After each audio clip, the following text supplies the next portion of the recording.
रमा जी की दो बहुएं, निधि और गुड़िया। निधि गोरी और गुड़िया काली। वैसे तो रमा जी भी दिखने में कोई हीरोइन नहीं थी, लेकिन बहू की ख्वाहिश किसी अप्सरा सी ही रखती। देखो निधि बहू कितनी सुंदर और गोरी है। न जाने बिन्नू ने इस गुड़िया में क्या ही देखा, सिवाय पढ़ाई लिखाई के है क्या इसमें। चलो कोई बात नहीं, अब तो वो तुम्हारी बहू है, दोनों बहुओं के लिए एक से नजर रखा करो।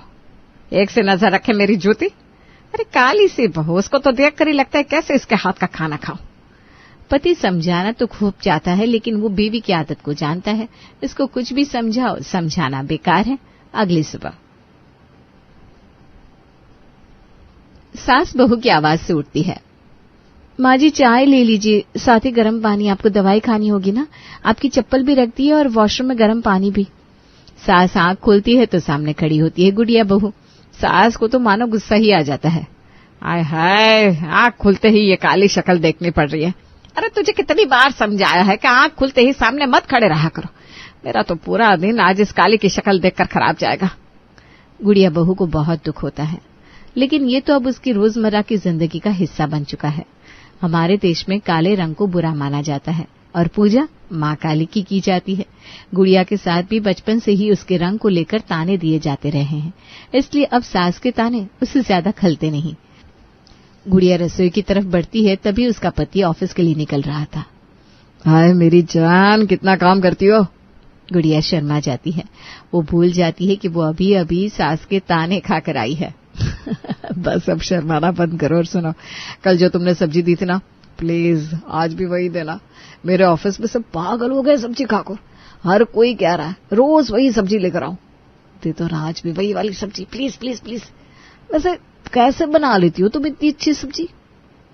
अब पूरी जिंदगी किया क्या है, मैंने खाना ही तो बनाया है, पर आज पहली बार किसी ने मेरी तारीफ की है।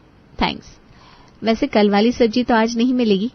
जो सब्जी बनाई है वही ले जाइए और खिलाइए अपने दोस्तों को, फिर बताइएगा कैसे बनी थी आज वाली सब्जी। चलो मुझे और भी बहुत काम है, ऑफिस जाइए आप, हम शाम को मिलते हैं। पति ऑफिस चला जाता है और गुड़िया पूरे घर के लिए चाय नाश्ता बनाने में लग जाती है। चाय बनाकर वो जेठानी के कमरे का दरवाजा खटखटाती है। अरे गुड़िया, मैं आ ही रही थी, तुमने क्यों बना दी सबके लिए चाय। चलो कोई बात नहीं, मैं आती हूँ थोड़ी देर में नीचे, ठीक है। जेठानी गुड़िया के हाथ से चाय लेकर दरवाजा बंद कर लेती है। क्या फॉर्मेलिटी करती हो तुम उसके साथ, रोज वही देकर जाती है चाय तुम्हें। सही है, घर को होटल बना रखा है, रूम सर्विस अच्छी चल रही है तुम्हारी। अरे कहाँ अच्छी चल रही है, इसके रंग के कारण सासू माँ सारा काम मुझसे ही तो करवाती है। आपको पता है मुझे ये काम करना आता भी नहीं है, लेकिन फिर भी क्या बोलूं उनसे। जेठानी जेठ से बात कर रही थी कि नीचे से जोर जोर से सास के चिल्लाने की आवाज आती है। लो हो गया कलेश। पता नहीं तुम्हारी माँ को कैसी बहू चाहिए थी, खुद कौन सी हीरोइन है जो उनको बहू एकदम मीना कुमारी चाहिए। अरे मेरी माँ को कोसना बंद करो और नीचे जाके बात को संभालो। बेचारी गुड़िया। थोड़ा रुक कर ही जाती हूँ, ड्रामा थोड़ा और इंटरेस्टिंग हो जाए तब जाऊंगी। मुझे समझ में नहीं आता, भगवान के प्रसाद की पंजीरी तूने बनाई क्यों। 100 बार बता दिया है, पता नहीं तेरे हाथ से बने प्रसाद को भगवान ग्रहण करेंगे भी कि नहीं। मैं पूजा तभी करूंगी जब तू रसोई से बाहर जाएगी। घर के लोगों का खाना बनाने देती हूँ, वो क्या कम है जो तू भगवान का भोग बनाने भी लग गई। पर माँ जी मैं नहा चुकी हूँ, नहाकर तो भगवान के बर्तन धोकर ये प्रसाद बनाया है, आपका वक्त कम लगेगा इसलिए। मेरा वक्त कम नहीं लगेगा, उल्टा तेरे काले रंग के हाथ से धुले बर्तन और प्रसाद भगवान को भी पसंद नहीं आएगा। दोबारा धोने पड़ेंगे सारे बर्तन और दोबारा प्रसाद बनाना पड़ेगा। चल हट यहाँ से, पंडित जी को भी आना है, आज घर में पाठ है, वो देखेंगे बर्तन तूने धोए हैं और प्रसाद तेरे हाथ का बना है तो वो भी गुस्सा करेंगे। गुड़िया समझ नहीं पाती, जिस भगवान ने उसे बनाया है उसी भगवान को उसके हाथ के धुले बर्तन और प्रसाद क्यों नहीं पसंद आएंगे। वैसे ये सवाल का जवाब तो उसे बचपन से नहीं मिल पाया। तभी वहां निधि आती है। अरे माँ जी क्या हो गया, मैं आ तो रही थी, धो देती बर्तन, बना देती प्रसाद, क्यों चिल्ला रही इतना। अब आओ ये ले बर्तन पकड़ा और धो क्या, और दूसरे बर्तन में प्रसाद बनाकर मुझे मंदिर वाले कमरे में दे दे।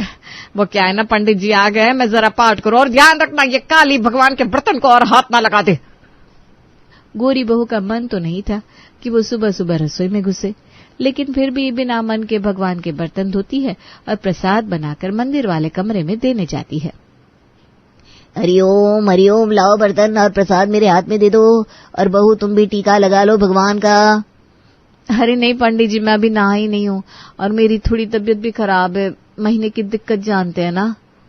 बहू माहवारी आई हुई है तेरी, तूने बताया नहीं, और भगवान के बर्तन छू के प्रसाद भी बना दिया। हाय रे। अच्छा मजाक कर लेती माँ जी आप तो।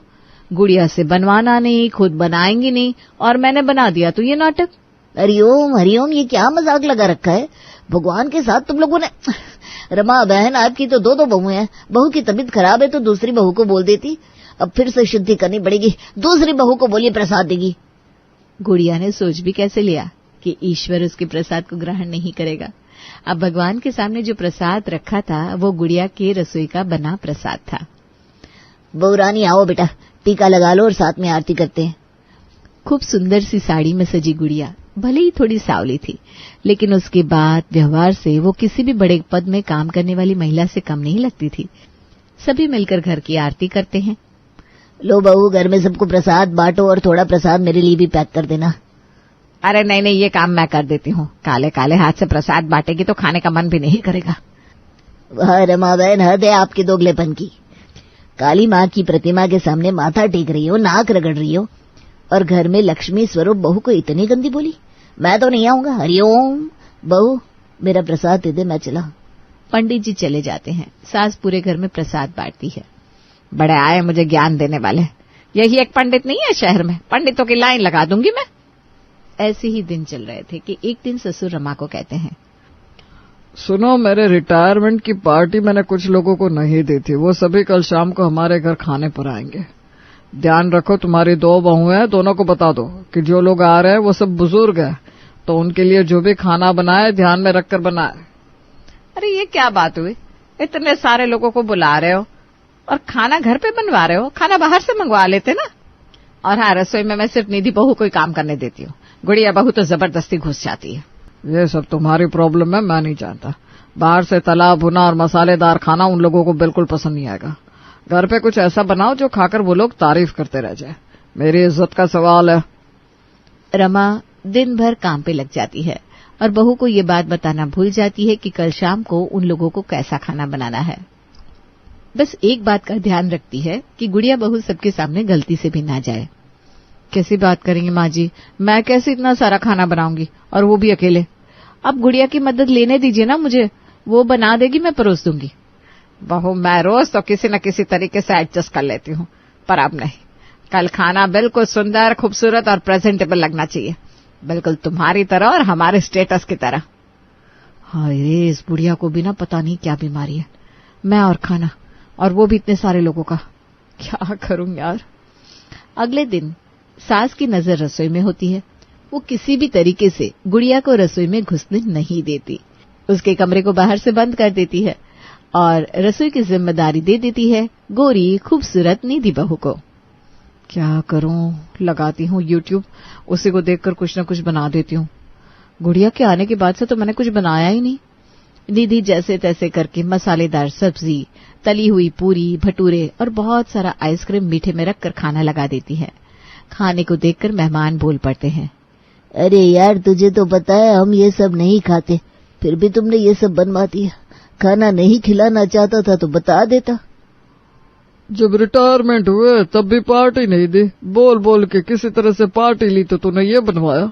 मारना चाहता है क्या हमें यार इस उम्र में ये खिलाकर? चलो कोई बात नहीं, हम तो ये खाना नहीं खाएंगे, लेकिन हम तेरी दोनों बहू के लिए कुछ लेकर आए थे। सोचा था दोनों मेहनत से खाना बनाएंगी तो शगुन से दोनों को शुक्रिया कह देंगे। अब तो बस दोनों बहुओं को बुला लो, उन्हें आशीर्वाद देकर चले जाते हैं।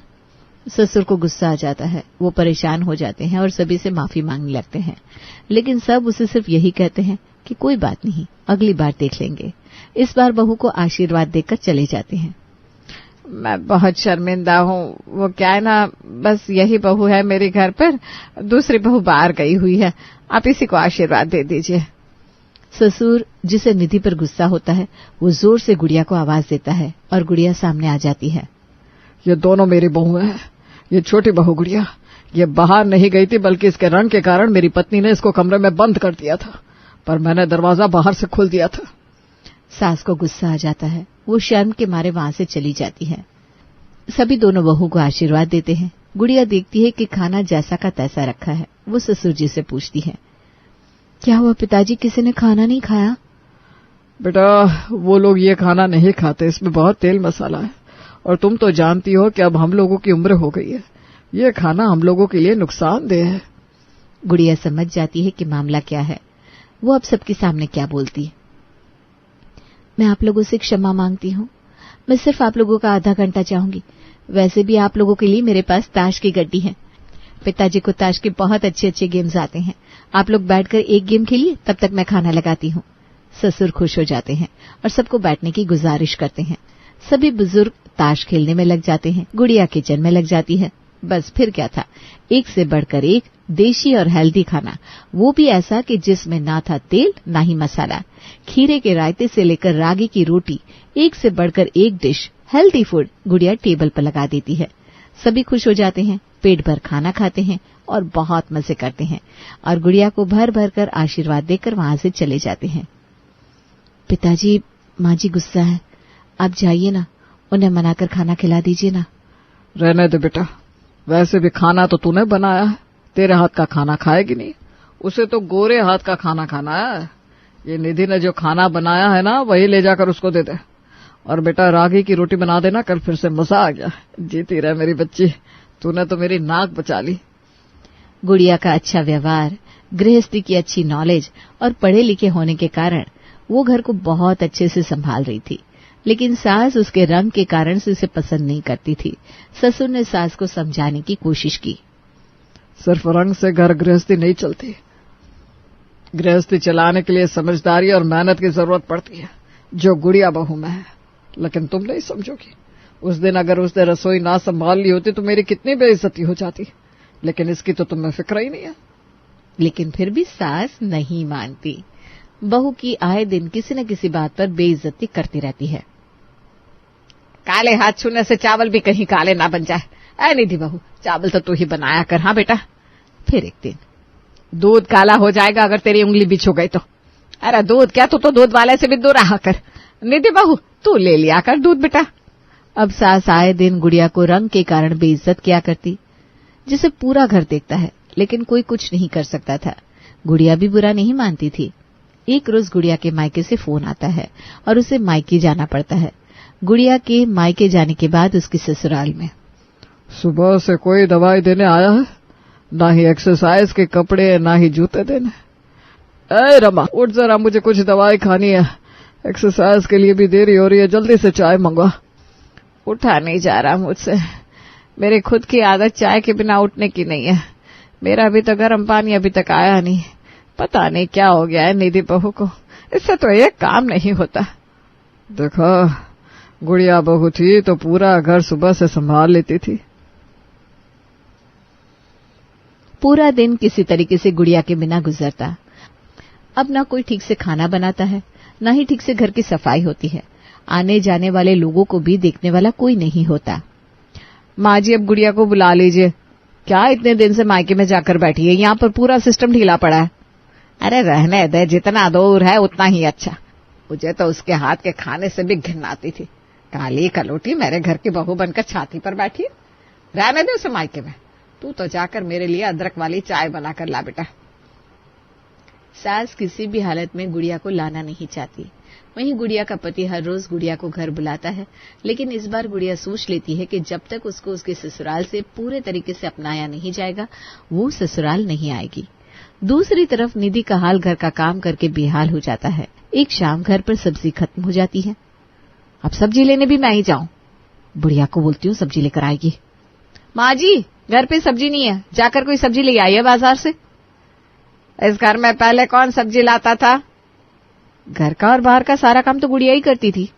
अब नहीं है ना वो, मुझसे इतना सारा काम नहीं होता घर का बाहर का। सास बेचारी बुढ़िया धीरे धीरे करके बाजार की तरफ निकल जाती है, लेकिन ये क्या, रोड क्रॉस करते वक्त उसका एक्सीडेंट हो जाता है। सास को अस्पताल में भर्ती होना पड़ता है, जहां डॉक्टर कहते हैं इनका बहुत खून बह चुका है, इन्हें जल्द से जल्द खून देने की जरूरत है। आप लोगों में से कौन इनको खून देगा? मुझे तो डायबिटीज है, मैं कैसे अपना खून दूं? बच्चों में से कोई माँ को अपना खून दे दो भाई। एक बेटे का खून मैच नहीं होता, दूसरे को ऑफिस से आने में वक्त लग रहा था। निधि बहू तो खून देने से साफ मना कर देती है। तभी आ जाती है गुड़िया। डॉक्टर साहब आप देर मत करियो, जल्दी से मेरा खून ले लीजिए, मेरा और माँ जी का ब्लड ग्रुप एक ही है। डॉक्टर फटाफट गुड़िया की जांच करते हैं और उसका खून उसकी सांस पर चढ़ाकर सांस की जान बचा लेते हैं। सांस को जब होश आता है तो आए राम, मैं बच गई, मुझे तो लगा था मैं मर ही जाऊंगी। बिल्कुल आप मर ही जाती, लेकिन भला हो आपकी बहू का जिसने अपना खून देकर आपको बचा लिया। सास निधि बहू की ओर देखती है, तभी ससुर बोल पड़ते हैं। जिस बहू से तुमने पूरे जीवन नफरत की, जिस बहू के रंग के लिए तुमने उसे जाने क्या क्या बातें सुनाई, आज उसी बहू का खून तुम्हारी रगों में दौड़ रहा है।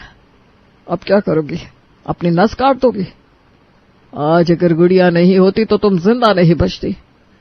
पति और डॉक्टर की बात सुनकर सास की आंखों में आंसू आ जाते हैं। गुड़िया को गले लगा लेती है और उससे माफी मांगती है। आइए आज आपको ले चलते हैं दिल्ली के सरोजिनी नगर। जितनी सरोजिनी मार्केट में कपड़ों की वैरायटीज मिलती है ना, उतनी ही वैरायटी वहां पास में रहने वाली कमला देवी के घर में भी मिलती है। कमला देवी के 2 बेटे थे। बड़े बेटे की शादी हो चुकी थी, दोनों बेटों से छोटी एक बेटी थी।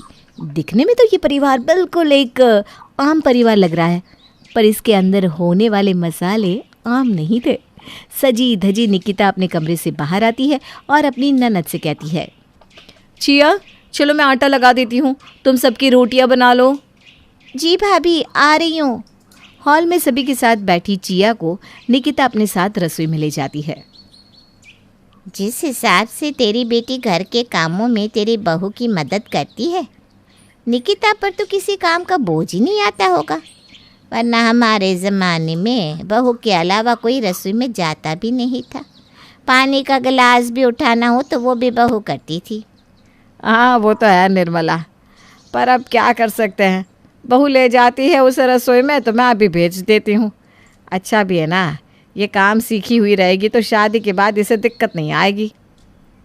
एकदम भी दिक्कत नहीं आएगी, तू मुझसे लिखवा कर ले ले। और क्या सोचा है तूने राहुल के लिए? लड़की वड़की देख रही है क्या? अरे कहाँ निर्मला, तो क्या जिंदगी भर अपने छोटे बेटे को कमारा रखेगी? एक बार सास बन गई इसका मतलब ये नहीं कि दूसरी बहू नहीं लाएगी तू। और राहुल भी अब बच्चा नहीं रह गया, शादी की उम्र तो उसकी भी हो गई है। अरे करनी तो है शादी विमला, पर कहाँ से लाऊं लड़की? किडनैप कर लूँ क्या? कहाँ से लाऊं लड़की क्या होता है? ये फ़ोन सिर्फ व्हाट्सएप चलाने के लिए है क्या? अरे आजकल तो कितने सारे मैट्रिमोनियल साइट्स खुल चुके हैं, उन सब में अपने बेटे के नाम का अकाउंट बनवा ले। मैंने तो खुद अपनी बेटी की शादी वैसे ही की थी। आस पड़ोस में भी खबर कर दे कि तुझे अपने बेटे की शादी करनी है। वैसे चिया की भी तो कितनी सहेलियाँ होगी, चिया को बोल उनसे बात करने।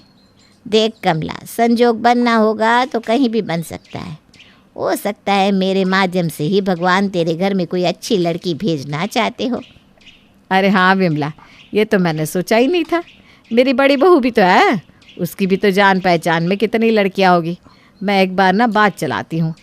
और खाने के टेबल पर कमला इस बात को छेड़ ही देती है।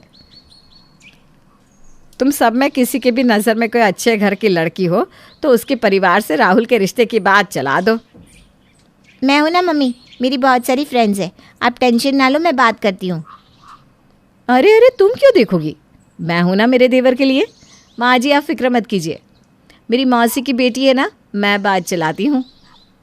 मुझे इतना टॉर्चर करने के बाद भी अब भाभी अपनी पार्टी और स्ट्रांग करना चाह रही है। नहीं नहीं, ये नहीं होने दूंगी मैं। चिया फौरन अपने पॉकेट से फ़ोन निकालती है और राहुल का अकाउंट मैट्रिमोनियल साइट पर बनाकर लड़कियों को अप्रोच करना शुरू कर देती है। दोपहर के वक्त चिया अपनी माँ के कमरे में जाती है। बहुत सारी लड़कियों की फ़ोटो निकाली है मैंने, अब देखकर बताओ मम्मी कि कौन सी अच्छी लग रही है तुम्हें। अरे वाह बेटा, लड़की तो तुम अच्छी अच्छी ढूंढ कर लाई हो। तेरी सहेलियाँ है क्या? हाँ मम्मी, वैसे ही समझो, सब अच्छे घर की लड़कियाँ हैं, बहुत दिनों से जानती हूँ मैं सबको। तभी कमरे में निकिता अपनी कजिन का बायोडेटा लेकर आती है। मेडिकल फाइनल ईयर में है मेरी बहन, देखिए माँ जी कितनी सुंदर है ना दिखने में, और संस्कार भी वैसे ही है। छी छी, इतनी बदसूरत। एक बार तुम गलती कर चुकी हो मम्मी, दोबारा मत करना। लड़की आएगी तो मेरी सिलेक्ट की हुई फ़ोटो में से ही। पिछले 5 घंटे से मैंने 500 से भी ज़्यादा लड़कियों की प्रोफाइल देखी है, उसमें से इन 5 को साइड किया है। अरे बहुत अच्छे घर की लड़की है, मेरी तो बातचीत भी हो गई है। 5 से मिल लेते हैं मम्मी और इसमें से डन कर देंगे। देखिए देर करने से ना कोई फ़ायदा नहीं है। ये अपना गेम खेलना नहीं छोड़ेगी और एक एक करके चिया सभी लड़की वालों को अपने घर बुलाना शुरू कर देती है। 3 लड़कियों को तो देख लिया तुम लोगों ने, अब फाइनल करना है कि नहीं किसी को बताओ ना। तेरी किस्मत ही खराब है भाई, जो हर लड़की तुझे मना करके जा रही है। कान भरने वाले बाहर बहुत बैठे हैं देवर जी, कोई ना कोई ज़रूर लड़की वालों के कान में कीड़े डाल देता होगा। भगवान करे ऐसा करने वालों का घर कभी ना बसे। राहुल भैया जैसा लड़का तो आज के ज़माने में मिलना ही मुमकिन नहीं है। किस्मत वाली होगी लड़की जिसकी भैया से शादी होगी। तभी प्रिया के घर वाले राहुल को देखने उनके घर कमला निवास आते हैं। प्रिया सभी के साथ जैसे ही हॉल में आकर बैठती है, चिया सबसे पहले प्रिया के पास जाकर बैठ जाती है। घबराओ मत प्रिया, रिश्ता हो या ना हो, तुम मेरे घर आ गई तो मेरी तो फ्रेंड बनी गई हो। ये देखा देखी की रस्में दोनों परिवार आपस में कर लो, बेकार में प्रिया को कोई ह्यूमिलेट नहीं करेगा। सब कुछ हो जाए उसके बाद हमें कमरे से बुला लेना। चलो प्रिया मेरे साथ। ये देखकर तो मेरी आंखें भर आई। जहाँ लड़कियों को कभी सूट में, कभी साड़ी में, कभी ऐसे कभी वैसे चलकर दिखाने को कहा जाता है, वहाँ लड़के की बहन लड़की को अपने कमरे में लेकर जा रही है ताकि वो अनकंफर्टेबल फील ना करे। मान गए आपकी परवरिश को। जो भी लड़की आपके घर बहू बनकर आएगी कमला जी, उसके तो भाग्य ही खुल जाएंगे। कमरे में चिया प्रिया के साथ ऐसे घुल मिलकर बातें करती है मानो दोनों बहुत पुरानी सहेलियां हों। और कुछ देर बाद चिया प्रिया के साथ बाहर हॉल में आती है और धीरे से अपने भाई को कहती है, आजकल किसी भी लड़की के 2-4 पास्ट रिलेशनशिप से कम तो बात ही शुरू नहीं होती, पर प्रिया के साथ ऐसा कुछ भी नहीं है। ऊपर से रिसेंटली उसका ब्रेकअप हुआ है भैया।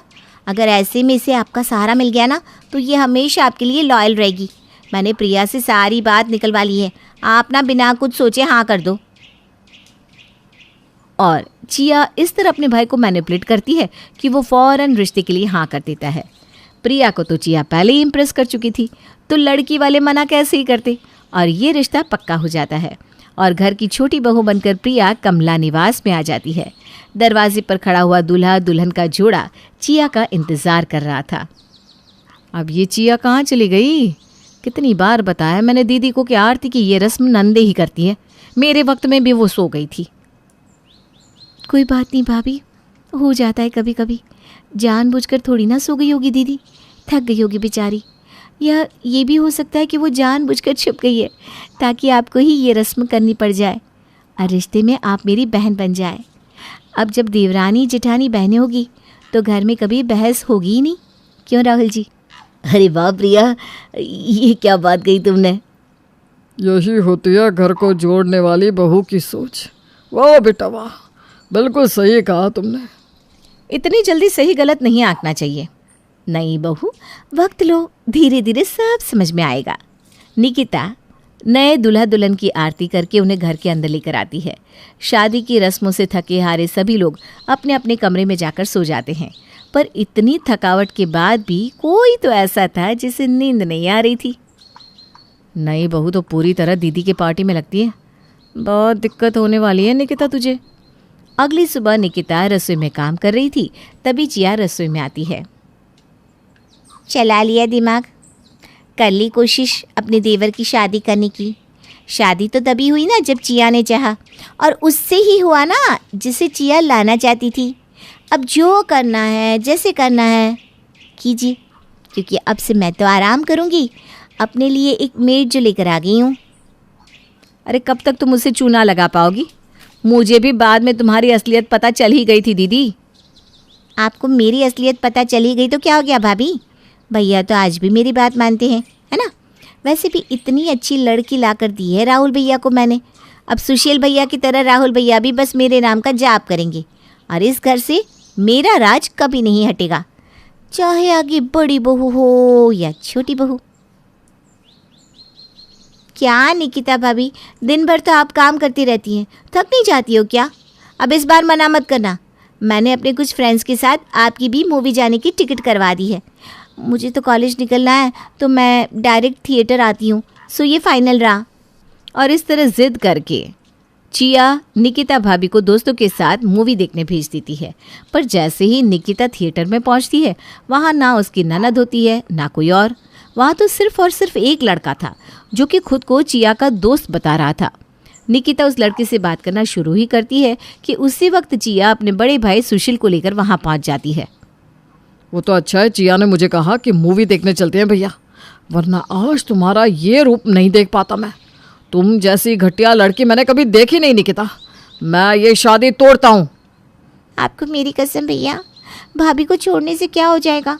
घर पर अगर मम्मी को पता चला कि उनकी बड़ी बहू ने ऐसा किया है तो मम्मी बर्दाश्त कर पाएंगी क्या?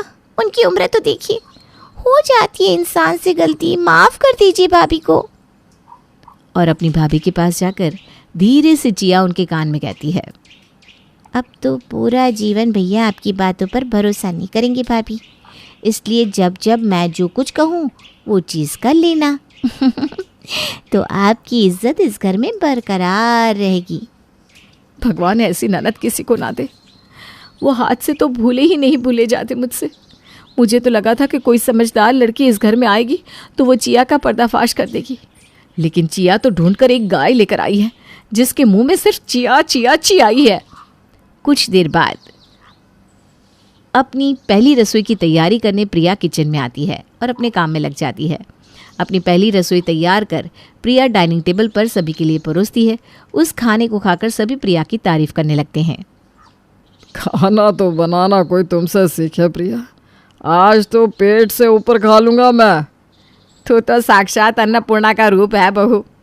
अरे भाई इतनी ज़्यादा तारीफ, ये पासा तो मुझ पर ही उल्टा पड़ता दिख रहा है। इतनी भी सबकी फेवरेट मैं आपको बनने नहीं दूंगी भाभी। अब भाभी ज़रा किचन से एक रोटी ला दीजिए ना प्लीज़। जैसे ही प्रिया किचन में रोटी लाने जाती है चिया कहती है, अच्छा किया आप सबने भाभी की तारीफ़ की, ऐसे ही तो उनको प्रोत्साहन मिलेगा। खाने के टेस्ट से आप सब समझ ही गए होंगे कि ये खाना मैंने और निकिता भाभी ने बनाया है। वो क्या है ना भैया, प्रिया भाभी को ना खाना बनाना नहीं आता। वैसे रोटी प्रिया भाभी ने ही सीखी है, वो धीरे धीरे सीख जाएंगी। मुझे विश्वास है। ये बात निकिता सुन लेती है और सीधा प्रिया के पास जाकर उससे कहती है, रसोई तक हॉल की आवाज़ आती नहीं है या कान में तुमने रुई डाल रखी है? बाहर क्या बोल रहे हैं कि तुमने खाना बनाया ही नहीं था और ये कोई और नहीं तुम्हारी प्यारी ननद कह रही है। सब्र रखिए भाभी, चिया दीदी जानबूझकर ऐसा कह रही होगी। मैं जानती हूँ ना उन्हें, वो ऐसा इसलिए कर रही हैं ताकि मेरे हाथ के खाने को किसी की नज़र ना लग जाए। वो मेरे साथ गलत कर ही नहीं सकती। हाँ, इस तरह का अंधविश्वास था प्रिया को अपनी ननद पर। चिया आराम से 10 बजे उठती, अपनी पर्सनल केयर करती और घर का तो कोई भी काम नहीं करती। एक रोज़ चिया कॉलेज जाने के लिए तैयार हो रही थी।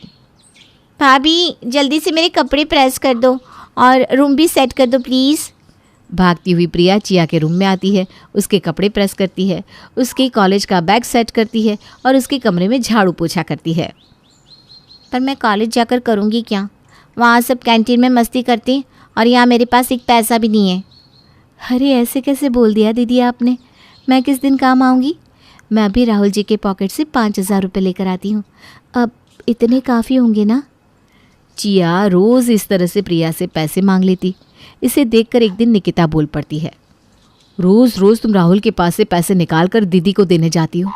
ऐसे कौन से खर्च होते हैं कॉलेज में? आधे घंटे का तो उनका कॉलेज होता है, उसमें भी उन्हें कैंटीन जाना होता है। और 5,000 ऐसा क्या खा रही है? सोना खा रही है क्या? तुम दिमाग से पैदल हो या मुझे पैदल करना चाहती हो?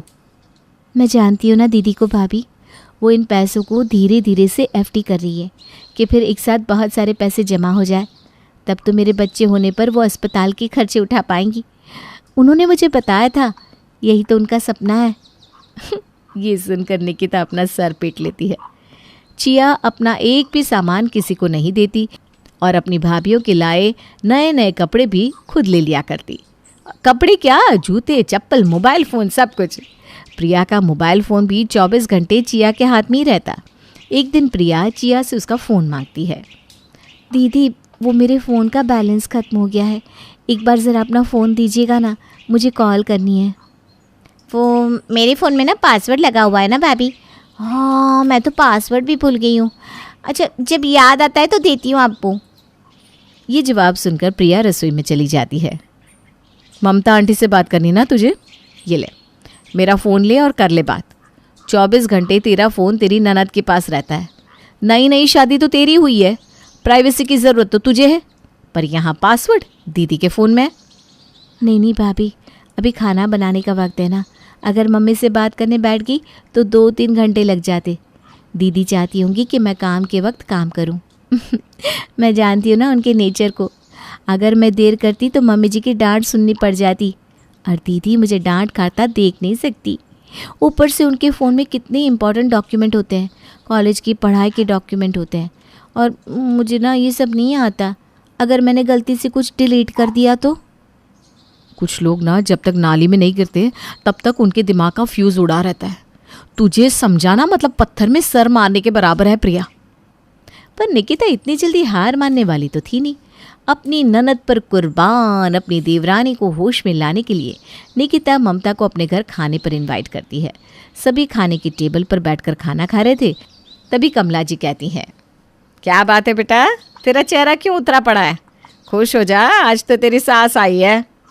नहीं कुछ नहीं मम्मी, प्रिया किचन से आए तो उससे कुछ पूछना है। मैं तो कई बार पार्टी से लाए हुए पैसे अपने पैंट की जेब में ही छोड़ देता हूँ। इस बार जब मैं हिसाब कर रहा तो पता चला पिछले 2 महीनों में 55,000 रुपये गायब हुए हैं जेब से। अगर प्रिया ने कोई ज्वेलरी ली है तो बात अलग है, वरना ऐसे पैसों का गायब होना ये तो चिंता की बात है। हाँ भैया, ज़रूर भाभी ने ही लिए होंगे पैसे, वरना उनके अलावा आपकी जेब में हाथ डाल ही कौन सकता है। वैसे ठीक है ना, आपके पैसों पर उन्हीं का तो अधिकार है, वो छुप कर निकाले या आपके सामने निकाले। अब रहने दीजिए इस टॉपिक को। होती है कुछ लड़कियां जिन्हें ना ऐसी बुरी आदत होती है शॉपिंग करने की, वो छिपकर पति की जेब से पैसे निकाल लिया करती हैं। बाप रे बाप, असली नागिन तो ये चिया निकली। निकिता सही कह रही थी। अच्छा हुआ मैंने पहले ही फ़ोन की रिकॉर्डिंग ऑन कर दी थी। अब सारी बात मैं जाकर प्रिया को सुना दूंगी, तब जाकर उस मंदबुद्धि को समझ में आएगा कि उसकी ससुराल में षड्यंत्र हो रहा है। और ममता प्रिया के पास जाकर चिया का सारा भांडा फोड़ देती है। क्या दीदी मेरे पीछे से मेरे खिलाफ सबके कान भर रही थी? मेरी बातें तो तुझे झूठ लगती है ना, अब अपनी माँ की बात भी नहीं मानेगी क्या? आपने तो सच में मेरी बहन होने का फ़र्ज़ निभाया है भाभी, मुझे माफ़ कर दीजिए। और आप फिक्र मत कीजिए, गाय का जब दिमाग खराब होता है ना तो वो ऐसा सींग मारती है कि अच्छों की होश ठिकाने आ जाते हैं। और इस दिन से होता है असली गेम शुरू, और कमला निवास में दोनों बहू एक साथ हो जाती हैं।